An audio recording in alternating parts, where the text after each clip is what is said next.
I never thought I'd see the day. Good work, Shepard. Really good work. It was a great challenge. Thanks for setting it up. Makes me wish we had you during the first contact war. Could have saved a lot of human lives. And since I'm a man of my word, my retirement home is yours. Too bad. Now that I've seen you beat that scenario, I almost feel like I could retire. Are you serious? Hell no. The day I retire is the day I die. Enjoy that place, Shepard. You earned it. Are there any more special scenarios? Nothing new yet, but feel free to come back and run through the old ones. It's a good way to keep yourself sharp, and the recruits will get a kick out of watching the famous Commander Shepard run through the tests. It's been a pleasure working with you, Admiral. Likewise. Call me Ahern. You've earned that too.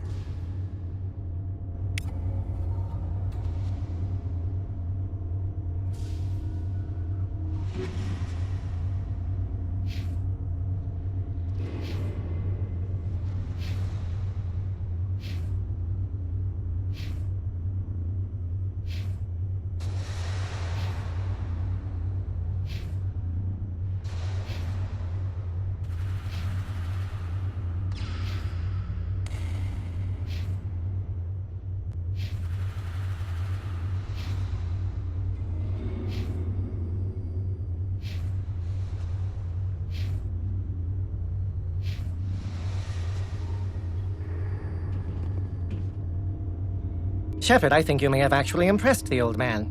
Maybe he's just going soft. I doubt that. You're just the best we've ever seen. So, do you need anything else? I'll be back another time. Then go play somewhere else. I have work to do.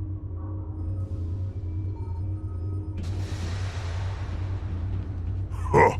I can't believe you've beaten us all, Shepard.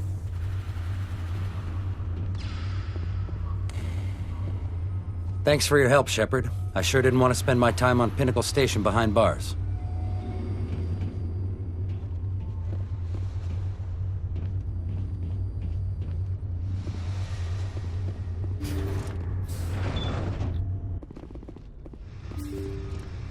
Congratulations, Commander. It's been an honor competing with you.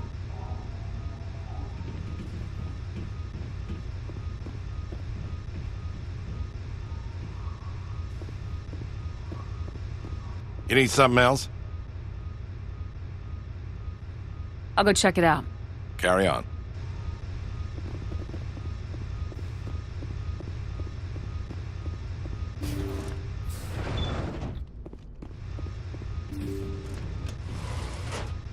Go pester Ahern, human. I'm on duty. Commander Shepard.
Commander, what can I do for you? Something bothering you?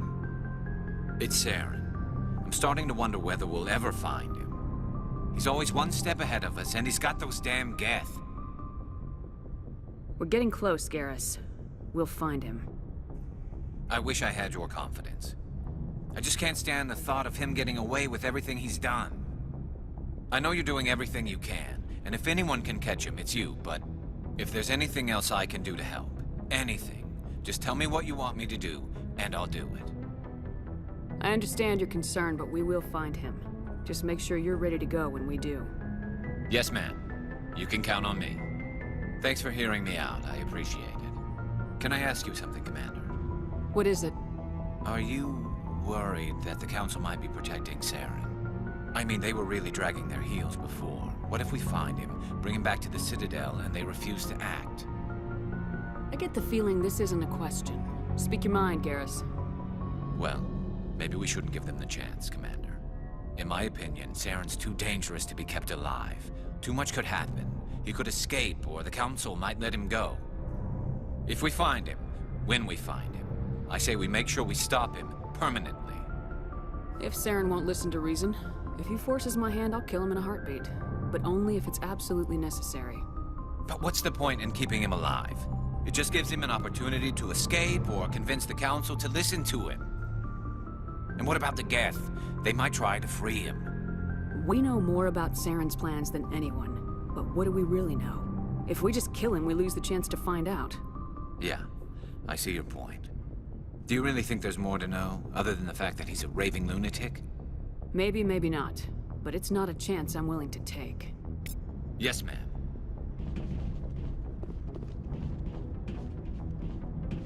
Commander?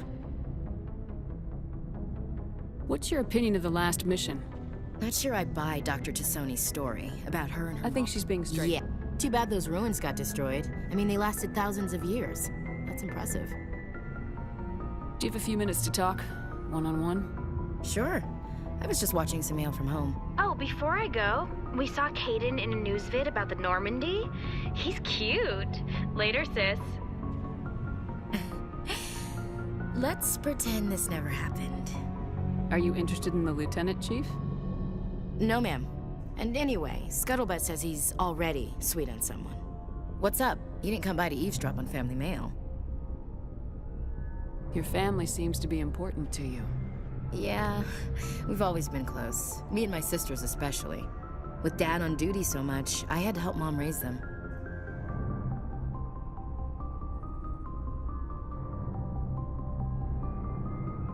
Did your father serve with the fleet? Yeah, took any crap posting he could get that offered space time. You know what? He worked his ass off trying to get recognized, but he never made it above serviceman 3rd class. He was real proud when I met Chief. First thing he did was salute. What about your mother? You haven't mentioned her. You must know what military wives are like. Strong because they have to be, able to raise kids while Dad's away on a 6-month cruise.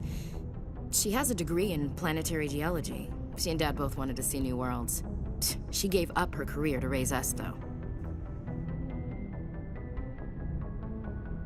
You have more than one sister? Sounds like a big family. Yeah, I'm the oldest, then Abby, then Lynn. Sarah's the youngest. She's still in high school. With 4 girls, Dad used to say he felt more outnumbered at home than on maneuvers. Where did you grow up? All over. Same as you, I expect. We transferred a half a dozen times before I finished grade school. You go where personnel command sends you, right? I guess that's why I'm so tight with my sisters. We'd have to leave all our friends every 2 or 3 years. I was an only child, but I get the idea. At least one of my parents was always on duty. Yeah, military families, eh? With schedules like that, it's a wonder we ever have kids anymore. Things were tense between Sarah and me for a while. Then we bonded. Sounds like a story. Feel like sharing? Sarah got herself a boyfriend who wanted to go faster than she did, Mike. I didn't think he was a bad kid, just pushy. Lynn would send me these worried vid mails, and I'd tell her to relax. Where were you when this was going on? I was on active duty. Sarah's graduating high school this year. This was only a couple of years back. They were on Amaterasu. At the time, I was assigned to Chernobog. Same cluster, but a dozen LY away. Close enough to talk regularly, too far to make it back in an emergency. I couldn't afford a fast packet flight. If he really liked her, he wouldn't be pushy. Yeah, of course. If he didn't ask at all, I'd wonder if he thought Sarah was ugly. Damned if you do, damned if you don't. Mike thought they'd go for a romantic walk in the woods, because he figured it was past time they did the deed. She levered Mike face first into a tree and left. Didn't have a scratch on her. Good thing Mom and Dad had us all learn some kind of self-defense. I took emergency leave and walked Sarah to school for a few days. Why didn't you tell the police? She said it wouldn't solve the real problem, and she and Mike would both become household names. It was a small colony. I said it was her call to make, that we should let her do it her way. Mom was pretty pissed about that. You said all of your sisters learned self-defense? Lynn did pistol practice, but didn't like it. She's kind of nervous. Sarah took Aikido. Abby decided to learn the sword. She always was a little weird. Likes big skirts and tops you have to tie her into. They do great things to her figure, though. So, what did you learn? One of Dad's friends taught me Marine hand to hand. You traveled all the way home to walk your sister to school. It was only a dozen light years, like a day's cruise. It's not like I was going to Earth or something. My last day out, Mike was waiting for us. Sarah had told her friends, so everyone at school knew what he did. He wasn't happy. I wanted to snap him in half, but Sarah gave me this look, this let me handle it, I need to do this alone look. She kept her cool, God bless her, as he screamed in her face. She just let him vent. Then he tried to punch her. I swear, she just flowed around him. Next thing I knew, he's face down on the sidewalk, and there's blood everywhere. That's unbelievable. Sarah must be as good as you. Better. I'm more or less a straight-up puncher. When he swung, she wasn't there anymore, and he fell. She helped him stop the bleeding and had me call an ambulance. She told the paramedics he fell. Before they took him to the hospital, Mike touched Sarah's arm. I thought he was gonna end up on the ground again.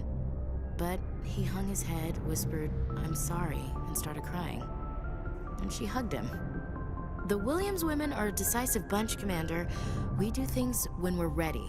Not before, not after. Your sister's something else. But you didn't mention your father at all. Was he on deployment?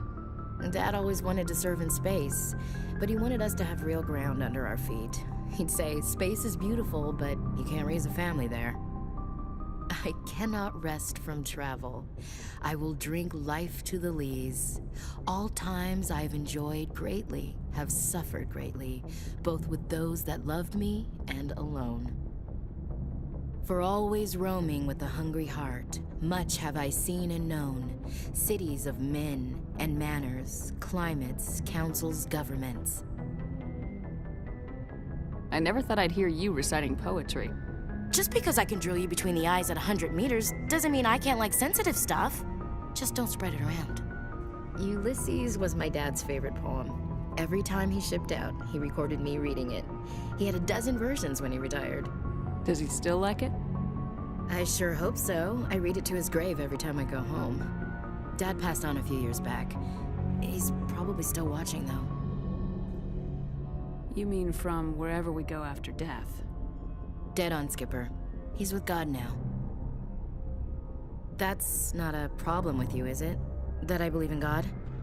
Everyone has the right to believe what they want. Says so in the Alliance Charter, only with fancier words. I'm glad you're open-minded about it. I've met a few people who are really weirded out by my faith. Because I work in space, I can't believe in a higher power? Jeez.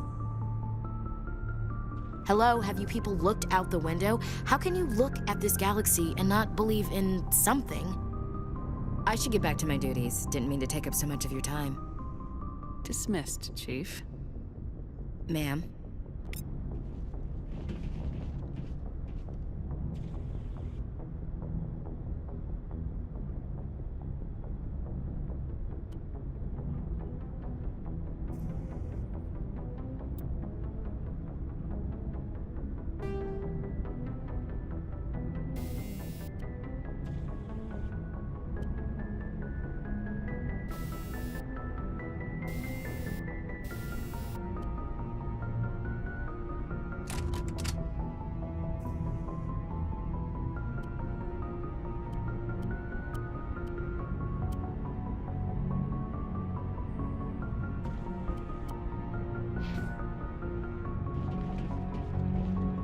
Shepard?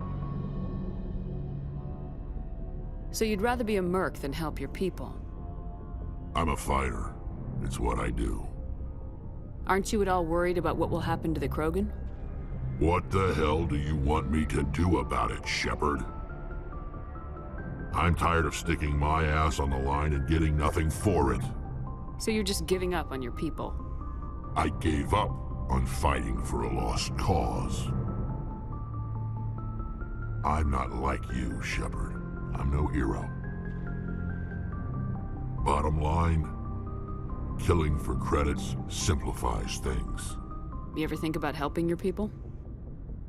I try not to. But there's a lot of Krogan mercs out there. I'm always running into them. Half the time I'm being paid to kill them. But that's just part of the job. You don't get to pick who your enemies are. How long have you been a merc? Long enough.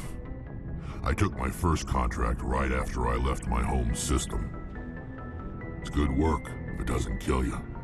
I get the feeling you enjoy your work. Sure.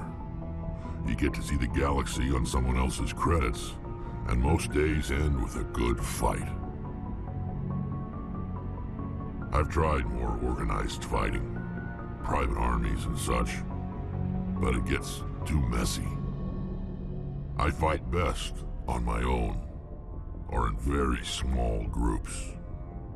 I don't like people relying on me, and I bloody well don't like relying on them. So long, Rex. Shepard.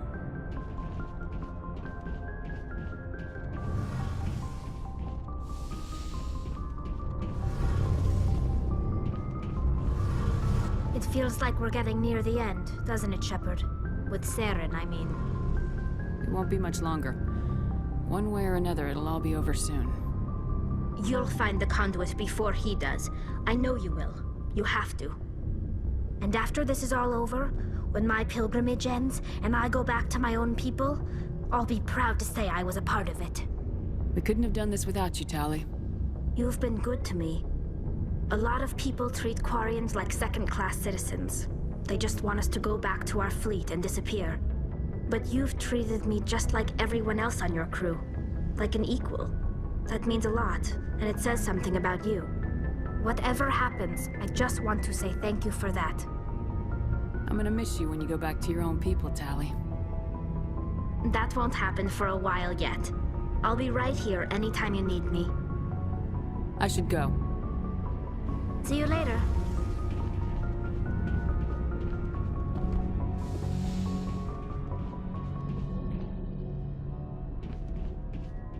Looking for supplies? Let's see what you got. You bet, Commander.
I get the feeling you want to ask me something, Commander.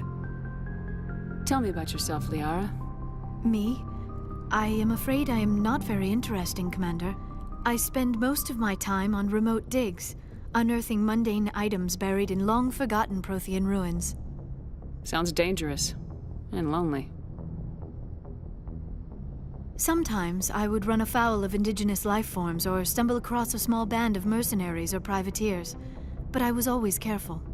Until the Geth followed me to Artemis Tau, I never found myself in any situation my biotics could not handle. As for the solitude, well, that is one aspect that most appealed to me. Sometimes I just need to get away from other people. You don't like other people?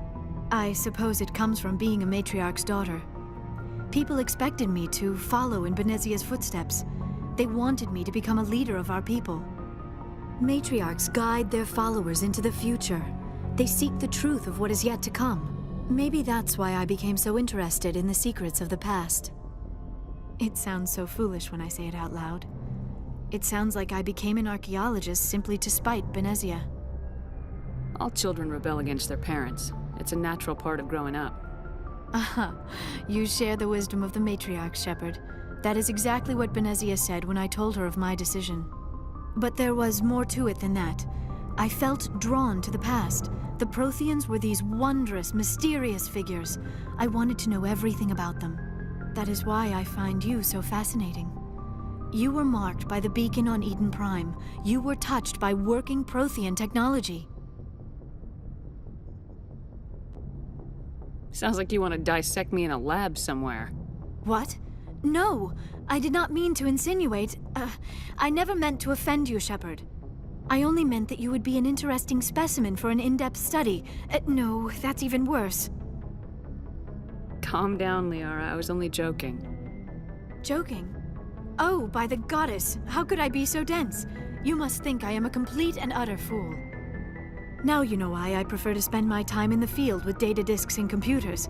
I always seem to say something embarrassing around other people. Please, just pretend this conversation never happened. I should go. Goodbye, Shepard.